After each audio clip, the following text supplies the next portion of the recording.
ঘটনা ঘটেছে হাজীগঞ্জে নিজের বাসায় আর হয়েছে আমার আপন বাবা। আপন বাবা? আচ্ছা, কি করেছিল একটু বলো তো। কি করেছিল, যে জোর জবরদস্তি করছিল, যে আমার ইজ্জত নেওয়ার। সুপ্রিয় দর্শক, লোমহর্ষকর এক ঘটনা নিয়ে আপনাদের সামনে আমি হাজির হয়েছি। আপন বাবা তার মেয়ের সাথে জোরপূর্বক ধর্ষণ করার ঘটনা ঘটিয়েছে। বাবার নির্যাতন সইতে না পেরে সেই মেয়ে পালিয়ে আসার পর ঘটনা জানাজানি হয়ে যায়। পরবর্তীতে 999-এ ফোন করার পর পুলিশ সেই লম্পট পিতাকে আটক করে চাঁদপুর মডেল থানায় নিয়ে আসে। আপনারা দেখতে পাচ্ছেন সেই লম্পট পিতা অটোপটোভাবে তার মেয়ের সাথে অনৈতিক কার্যকলাপ করেছে, সেই ঘটনা কিন্তু স্বীকার করেছে। পুরো ভিডিওটি না টেনে দেখতে থাকুন কি ঘটেছিল সেই অসহায় মেয়ের সাথে। সুপ্রিয় দর্শক, রাতের বেলায় চাঁদপুর বড় স্টেশন এলাকা থেকে সেই লম্পট পিতাকে আটক করে চাঁদপুর মডেল থানা পুলিশ থানায় নিয়ে এসেছে। তবে এই ধর্ষণের ঘটনাটি ঘটেছে চাঁদপুর জেলা হাজীগঞ্জ উপজেলায়।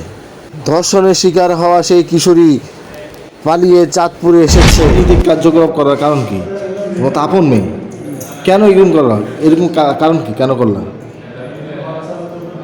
মেয়েকে ধর্ষণ করার কারণটা কি? হ্যাঁ, কতদিন যাবত এরকম করছো? কতদিন মেয়ের সাথে অবৈধ কাজ কতদিন যাবত করেছো? কতদিন বাড়িতেই করছো নাকি? ইচ্ছার বিরুদ্ধে মেয়ের সাথে এরকম করছো নাকি? তুমি কি করো? ভ্যান গাড়ি। কোন জায়গায় বাড়ি? কোথায় তোমাদের? হাজীগঞ্জে। কোথায়? টোড়াগড়। তো এই যে তোমার ছেলে মেয়ে কজন? তিনজন। এই মেয়ে কত নাম্বার? প্রথমে। বড় মেয়ের সাথে এরকম অনৈতিক কাজ করো, তোমার স্ত্রী জানে না বিষয়টা? তোমাকে বলে নাই? তো তুমি বলার পর তুমি কেন এইসব কাজ করলা? তুমি কি মানুষ? হ্যাঁ। সুপ্রিয় দর্শক, আপনারা দেখতে পাচ্ছেন যে বাবা, আপন বাবা তার মেয়ের সাথে কিন্তু অনৈতিক কার্যকলাপ করেছে। আমরা কিন্তু আপনাদেরকে দেখানোর চেষ্টা করছি যে এরকম ঘটনা কিন্তু সারা বাংলাদেশে বিভিন্ন জায়গায় ঘটছে। তদ্রুপ চাঁদপুরে ঘটেছে এই ঘটনাটা কিন্তু ঘটেছে। এমনকি তাকে কিন্তু ধরা হয়েছে, চাঁদপুর মডেল থানা পুলিশ তাকে ধরেছে, ধরে কিন্তু তাকে নিয়ে আসা হয়েছে। আমরা কিন্তু সেই বাবার, সেই লম্পট বাবার বক্তব্য নিয়েছি। সে কিন্তু অটোপটো স্বীকার করেছে তার মেয়ের সাথে, আপন মেয়ের সাথে অনৈতিক কার্যকলাপ করেছে।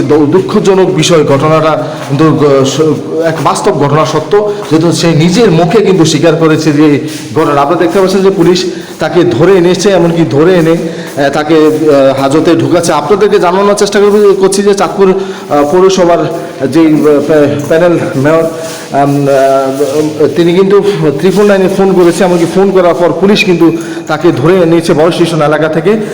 সেই এলাকা থেকে ধরে এনে কিন্তু তাকে ধরা হয়েছে। আপনাদেরকে জানার চেষ্টা করছি যে ঘটনা কিন্তু ঘটেছে চাঁদপুরের হাজীগঞ্জে। সেই মেয়েটা বাবা নির্যাতনের শিকার হয়ে কিন্তু সে পালিয়ে এসছে চাঁদপুরে। পরবর্তীতে এই ঘটনা কিন্তু স্থানীয় এলাকাবাসী জানতে পেরে সুকৌশলে তাকে ফোন করে, সেই লম্পট বাবাকে ফোন করে নিয়ে আসা হয়েছে। এমনকি নিয়ে আসার পর স্থানীয় এলাকাবাসী তাকে ধরেছে। ধরে 999-এ ফোন করার পর পুলিশ সংবাদ পেয়ে এই লম্পট পিতাকে ধরেছে, এমনকি ধরে তাকে কিন্তু চাঁদপুর মডেল থানায় কিন্তু হস্তান্তর করেছে। তো আপনাদেরকে জানানোর চেষ্টা করেছি এমনকি যে ঘটনা কিন্তু ঘটেছে চাঁদপুরে, এমনকি তাকে হাতে নাতে ধরেছে। আমরা কিন্তু স্থানীয় এলাকাবাসীর বক্তব্য নেব। পুরো ভিডিওটি না টেনে আমাদের এই লোমহর্ষকর এই ঘটনাটি আপনারা দেখতে থাকুন।